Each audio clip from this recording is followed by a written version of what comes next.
오늘 본문은 유대인의 명절인 초막절을 배경으로 합니다. 예수님은 초막절 중간에 성전에서 사람들을 가르치셨습니다.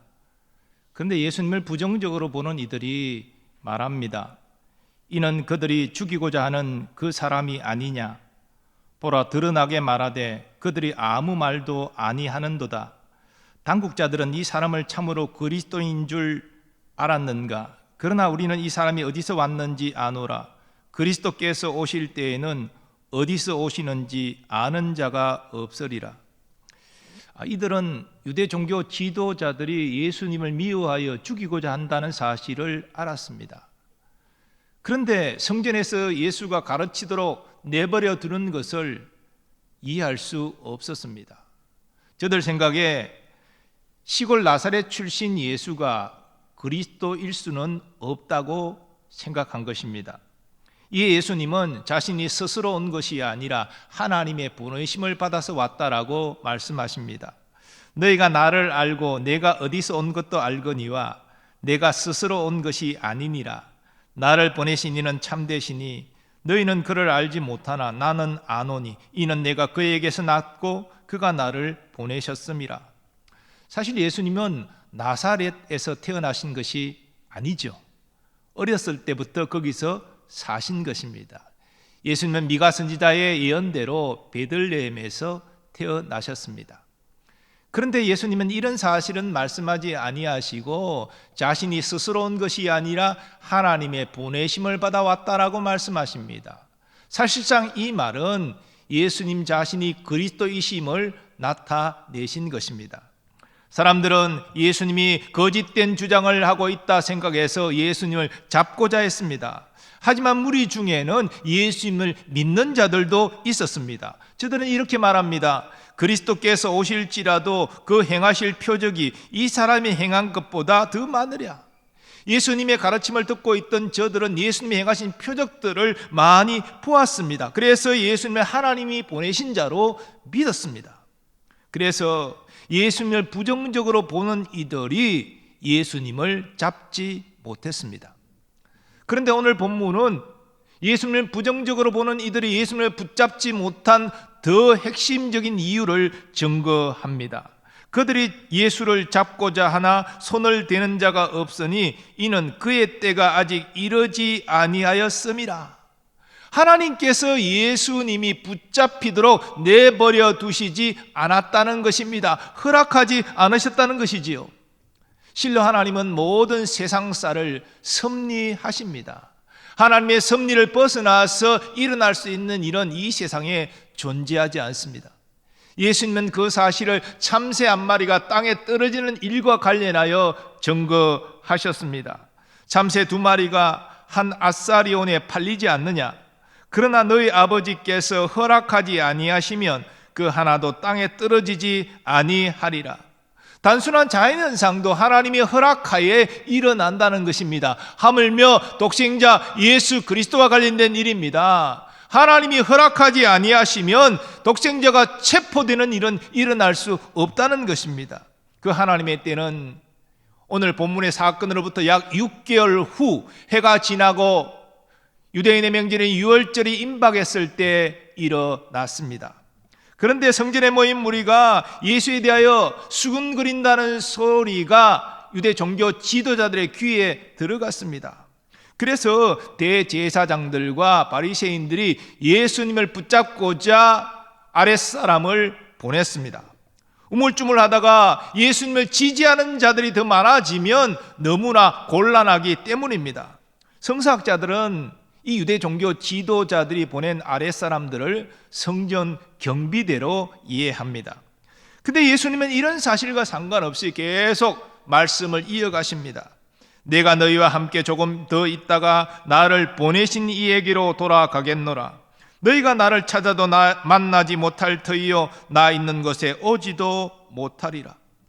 예수님의 이 말씀은 십자가 죽음과 부활 이후에 성천을 말씀하신 것인데 당시 무리는 예수님의 이 말씀을 도대체 이해할 수 없었습니다. 그래서 서로 수군거립니다. 이 사람이 어디로 가기에 우리가 그를 만나지 못하리요? 헬라인 중에 흩어져 사는 자들에게로 가서 헬라인을 가르칠 터인가?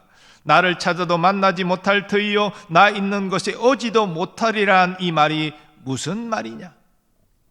그런데 유대 종교 지도자들의 보냄을 받고 예수를 체포하러 갔던 이 아랫 사람들이 빈손으로 돌아왔습니다. 저들은 대제사장들과 바리새인들이 어찌하여 예수를 잡아오지 않느냐 따져 물을 때 이렇게 대답합니다.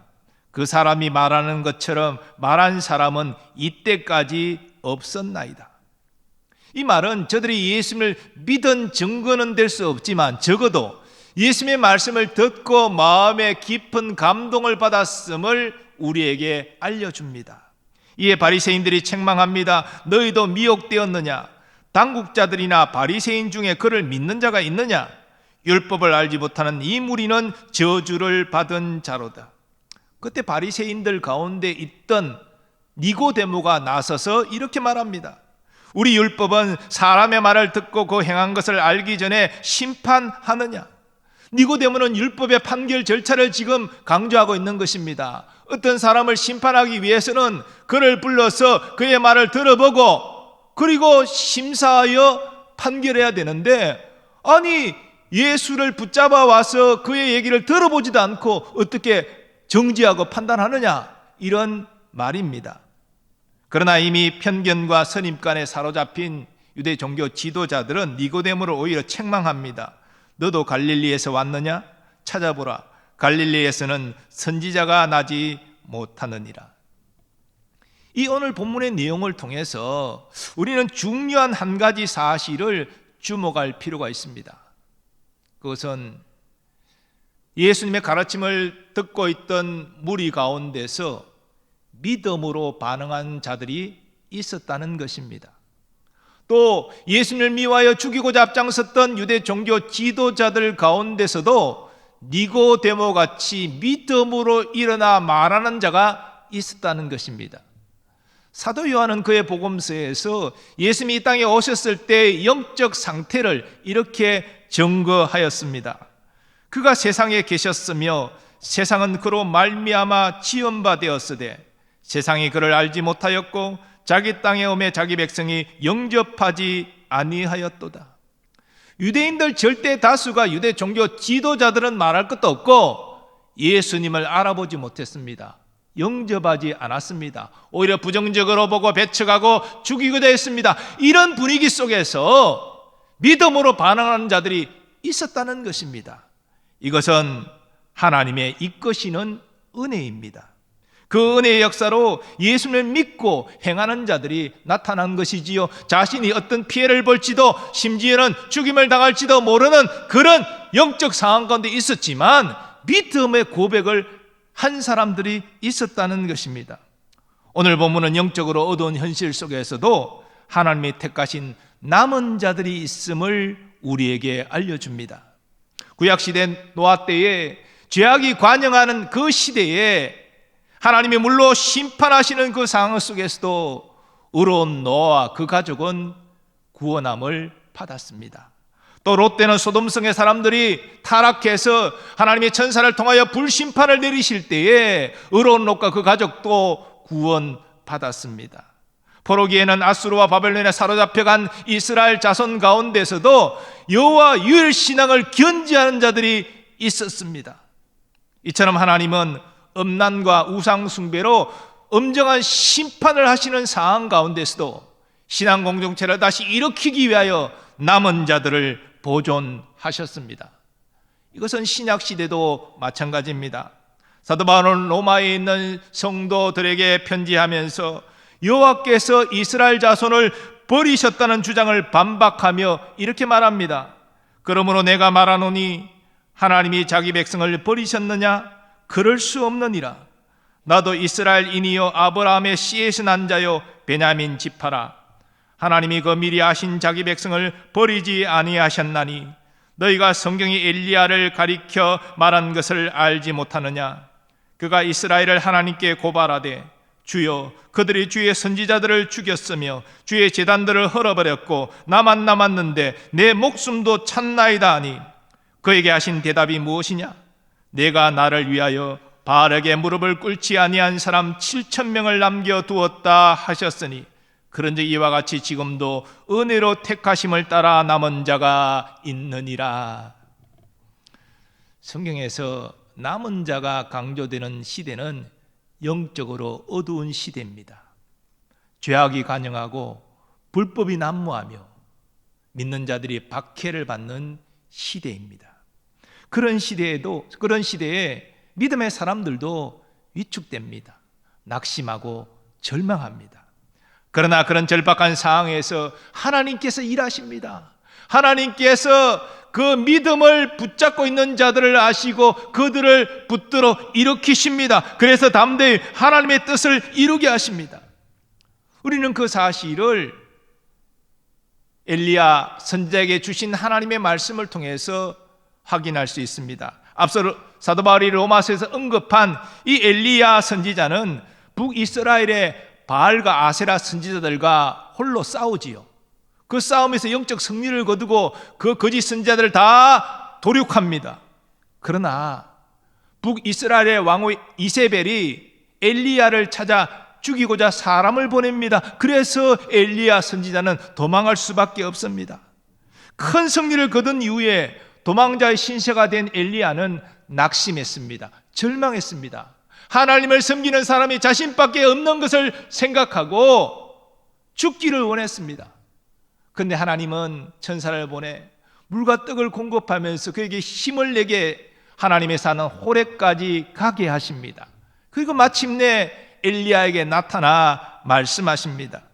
내가 이스라엘 가운데 7,000명을 남기리니 다 바알에게 무릎을 꿇지 아니하고 다 바알에게 입맞추지 아니한 자니라. 엘리야 선지자 혼자가 아니었습니다. 여호와 경외 신앙을 붙들고 있는 그런 믿음의 사람들이 7,000명이나 북이스라엘에 남겨져 있었다는 것입니다. 이처럼 하나님은 영적으로 어두운 시대에 믿음을 행하는 자를 일으키십니다. 그에게 지혜를 주시고 능력을 주셔서 주의 일을 감당하게 하십니다. 엘리야 선지자는 이 하나님의 말씀을 받고 큰 위로와 큰 능력으로 다시 일어나 그의 맡은 사명을 끝까지 최선 다해 감당할 수 있었습니다. 우리 한국교회는 전 세계 교회가 부러워하는 영적 성장을 경험했는데 그것은 영적 어둠 가운데 있는 우리 민족에게 하나님께서 은혜를 베푸셨기 때문입니다. 여러분, 역사를 좀 돌아보면 선교사님들을 통해서 우리가 복음을 처음 받을 때 이 조선 말기에 우리나라 상황이 어땠습니까? 외세의 여러 가지 압력을 받고 있었습니다. 여러 가지 이권들이 수탈당했습니다. 마침내 일제에 우리의 주권을 빼앗기고 말았습니다. 그래서 한국교회는 초기부터 이 신앙과 애국심이 분리되지 않았습니다. 정말 하나님을 사랑하는 사람들이 나라를 사랑했다는 것이지요. 우리는 그 사실을 1919년 3.1 운동을 통해서 확인할 수 있습니다. 민족 지도자 33명 가운데에 16명이 기독교인이었습니다. 당시 복음화율은 1.5%에 불과했습니다. 그러나 이렇게 나라 사랑에 지도자들이 앞장섰다는 것입니다. 이렇게 어려운 상황 가운데서 믿음으로 행하는 자들이 일어났기 때문에 우리 믿는 자들은 백성의 인정과 칭송을 받았습니다. 이런 가운데 한국교회는 비약적인 성장과 부흥을 경험할 수 있었습니다. 그리고 우리 지난 삶을 돌아보면 얼마나 가난했습니까? 정말 겨울에는 이 보릿고개를 넘기 위하여 정말 어려운 시대를 보냈습니다. 그래서 어른들은 자식들의 미래를 생각할 때 앞으로 우리가 잘 살기 위해서는 자녀를 공부시켜야 된다. 어느 나라 민족에도 볼 수 없는 뜨거운 교육열이 있었습니다. 또 자손들을 위해서 열심히 내가 일해야 된다. 건면했고 성실했습니다. 이런 것들이 무장되어서 우리나라가 비약적인 경제 성장을 일굴 수 있었습니다. 그래서 2021년 국제통화기금 기준으로 우리나라는 세계 10위의 경제 강국이 되었습니다. 하나님의 은혜입니다. 그러나 지금 우리나라는 여러 가지 문제의 홍역을 치르고 있습니다. 경제가 비역적으로 발전했지만 도덕성은 그에 비례해서 성숙되지 못해서 과거에는 생각할 수 없었던 잔인한 사건, 사고들, 정말 인간으로 이럴 수 있나? 라는 것들을 우리는 보도를 통하여 접하고 있습니다. 또 빈부의 격차가 계속 확대되어서 이것이 사회 문제 되고 있습니다. 더 나아가 이 정치권의 여야 진영 대립으로 말미암아 국민의 정서가 완전히 양분되어서 내 편에 아니면 다른 편의 말은 나는 믿지 않겠다 라는 대립구도로 가고 있어서 이 신임 대통령은 이 국민의 통합, 화합 어떻게 이루어야 되느냐 큰 과제가 되어 있습니다. 그리고 북한은 핵으로 이미 무장한 채 미국을 겨냥하는 대륙간 탄도미사일을 개발을 열중하고 있는데, 얼마 전에 미사일은 전문가들이 이미 미국의 모든 지역을 다 커버할 수 있는 그런 대륙간 탄도미사일이 성공이다 라고 지금 말하고 있지 않습니까? 여기에 더해서 러시아의 우크라이나 침공을 보면서 이 자주국방의 강조성을 우리는 다시 한번 생각하게 됩니다. 우리나라는 우리가 지키지 않으면 다른 나라가 대신 지켜주지 않는다는 것입니다. 그 사실을 우리는 보고 있지 않습니까? 또 우리는 전대미문의 코로나 상황을 이 3년째 경험하면서 도대체 언제 마스크를 벗고 우리 일상을 회복할 수 있을지 우리는 기약할 수 없는 상황 가운데 살고 있습니다. 이 코로나로 말미암아 소상공인, 자영업자, 청년들 비롯해서 많은 사람이 엄청난 피해를 지금 입고 있습니다. 국가적으로 이렇게 어려운 상황은 하나님의 사람들이 일어나 하나님의 사랑으로 나라 사랑 실천할 것을 요구합니다. 무엇보다도 하나님의 사람들이 나라의 안녕과 민족의 평화, 통일을 위해서 간절히 기도해야 됩니다. 여러분, 나라가 없으면 우리 신앙생활도 없는 겁니다. 특별히 우리가 대립하고 있는 저 북한 정권은 공산당 독재 정권이지 않습니까? 그 정권은 교회를 인정하지 않습니다. 신앙을 인정하지 않습니다. 만약에 우리나라가 만약입니다. 적화된다면 교회는 다 문을 닫고 저를 비롯해서 교회 지도자들 다 순교해야 되고 우리의 신앙생활은 이제 끝나게 될 것입니다. 일반 국민들도 통제된 사회 속에서 자유 없이 살아갈 수밖에 없을 것입니다.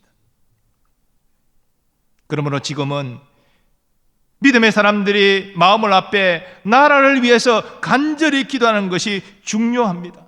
하나님께서 우리의 간절한 기도를 들으시고 우리나라의 평안과 발전, 우리 민족의 평화 통일을 이루어 주실 것입니다.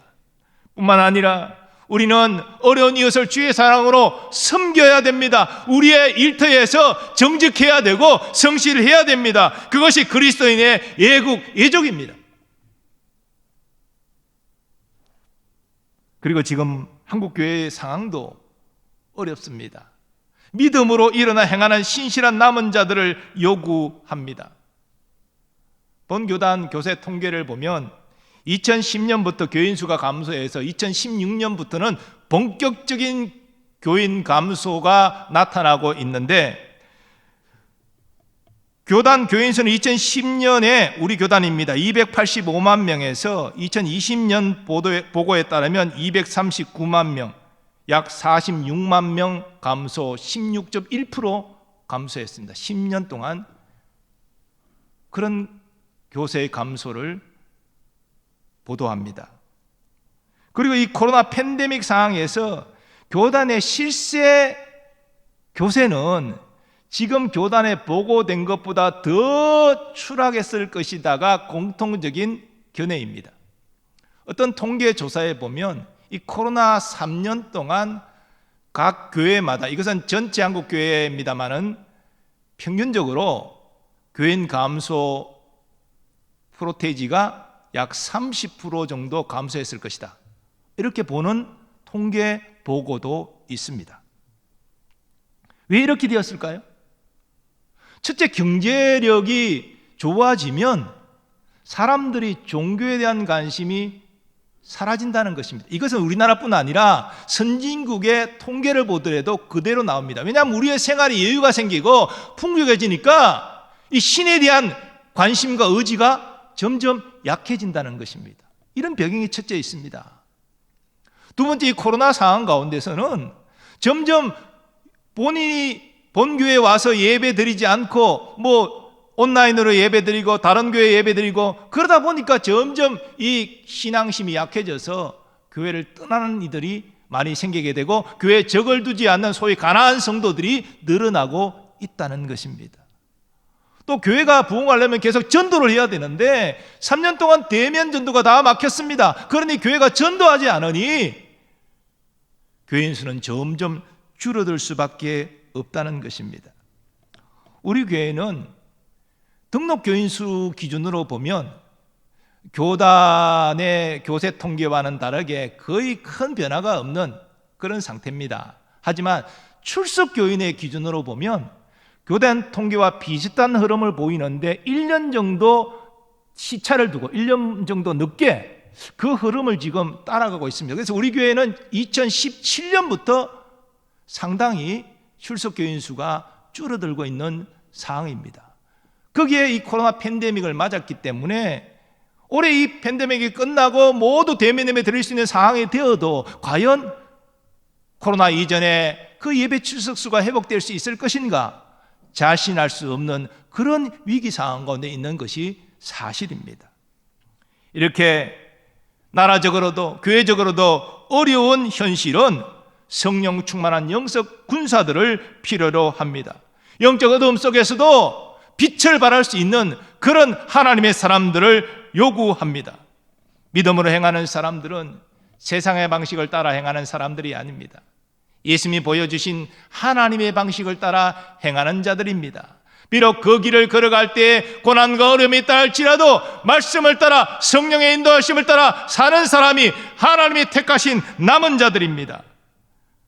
영적으로 매우 어려운 이 시대에 우리 교회 자기를 부인하고 날마다 자기 십자가를 지고 예수님을 따르는 십자가의 군병들이 많이 일어나기를 소원합니다. 하나님이 주신 사랑의 마음으로 이웃을 섬기고 주의 복음을 증거하는 하나님의 일꾼들이 많이 세워지기를 소원합니다. 교회에서 믿음으로 행하는 영적 군사가 많아질수록 교회는 복음으로 새로워집니다. 영적 부흥을 경험할 수 있습니다. 그리고 교회가 이렇게 영적 부흥을 경험하면 우리는 복음으로 세상을 이롭게 할 수 있습니다. 이것은 1세기 예루살렘 교회가 이미 성경을 통하여 증거하고 있는 바고 우리 교회 역사를 통해서 이미 확인된 사실입니다. 하나님께서 어떻게 나라를 부강하게 하고 흥하게 하시는가? 먼저 하나님의 사람들에게 부흥을 주셔서 그들이 새로운 마음으로 정직과 성실로 행함으로 말미암아 나라가 평안하고 부강하게 만드신 것입니다. 핵심 키가 우리 믿는 자들 교회에 있다는 것입니다. 성령으로 충만한 우리가 교회에서 가정에서 하나님의 사랑을 나누고 또 이 땅에서 정직과 성실로 행할 때 하나님은 우리 교회와 가정을 새롭게 변화시키십니다. 사회에 정의가 바로 서게 하시고 국가를 번성하게 행하시게 만드시는 것입니다. 그러면 여러분, 지금은 기도할 때입니다. 나라와 민족을 위해서, 교회를 위해서 기도하시기 바랍니다. 그리고 우리가 더 많이 섬기려고 하지 마시고 더욱 섬김을 받으려 하지 마시고 섬기시기를 바랍니다. 죽으면 가져갈 수 없는 세상의 것을 더 많이 가지고 더 많이 누리려고 욕심내지 마시고 가지고 있는 것을 베풀고 나누시기 바랍니다. 이것이 예수님이 말씀하신 그리스도인의 착한 행실입니다. 지금은 일어나 빛을 발하라 하나님께서 명령하시는 시대입니다. 하나님의 사람들이 이 어두운 세상 가운데 복음의 빛으로 일어나 빛을 발할 때입니다. 이 시대는 믿음으로 행하는 영적 군사들을 요구합니다. 하나님께서 우리 교회에 이 어두운 영적 현실을 자각하고 하나님의 은혜와 능력을 의지하여 일어나 빛을 발하는 영적 군사들을 많이 세워주시기를 간절히 소원합니다.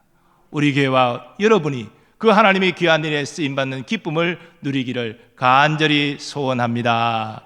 다 일어나셔서 우리 받은 말씀 생각하시면서 결단의 찬양 하나님께 올려드리겠습니다.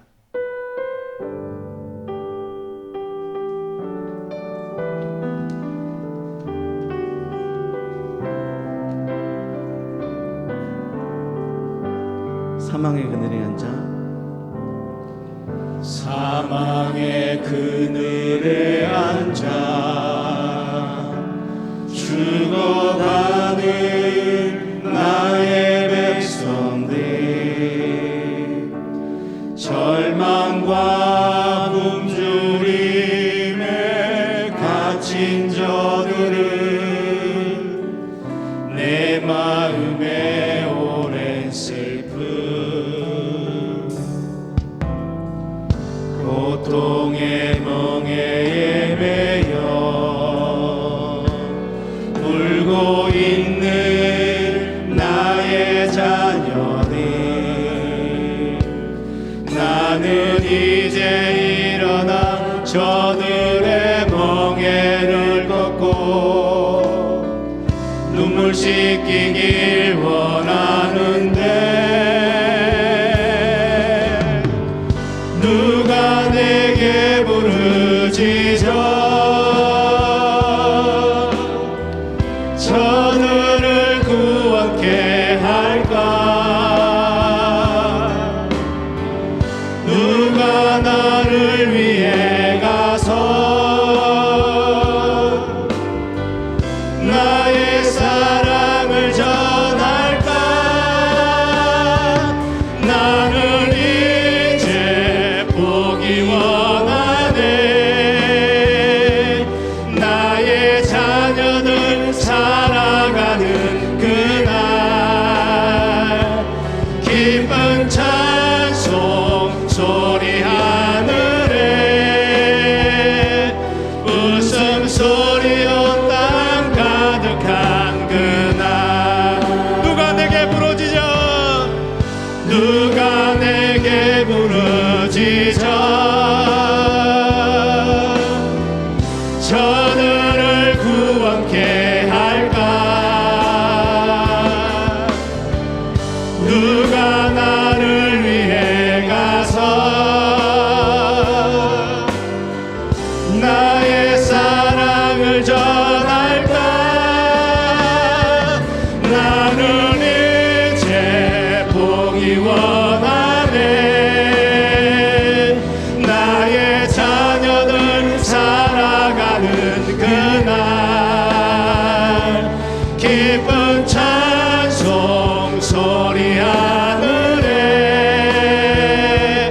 웃음소리로 땅 가득한 그날 이 시간 받은 말씀 의지와 함께 기도하기를 원합니다. 하나님, 영적으로 어두운 이 시대를 깨닫게 하시고 우리가 나라와 민족과 교회를 위하여 일어나 기도하게 하여 주옵소서. 주의 사랑으로 섬기며 우리의 삶의 자리에서 정직과 성실로 행하게 하여 달라고 주의 한번 외치고 합심하여 기도하겠습니다. 주여.